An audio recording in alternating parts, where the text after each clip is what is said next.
リーグ優勝して日本シリーズ出ました、日本シリーズ日本ハムファイターズ先発投手大谷翔平さんです。後輩なんですけどちょっと翔平さんと言います。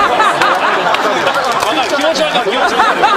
翔平さんですよ。うわーでっけえなかっけえなと思ったんですけども簡単に2安打打ちまして、はい、で2安打目打った時僕もファーストベース回った時に手袋取って大谷選手も愕然としてました顔がやられたと思って逃げるように大リーグに来ました。言ったね。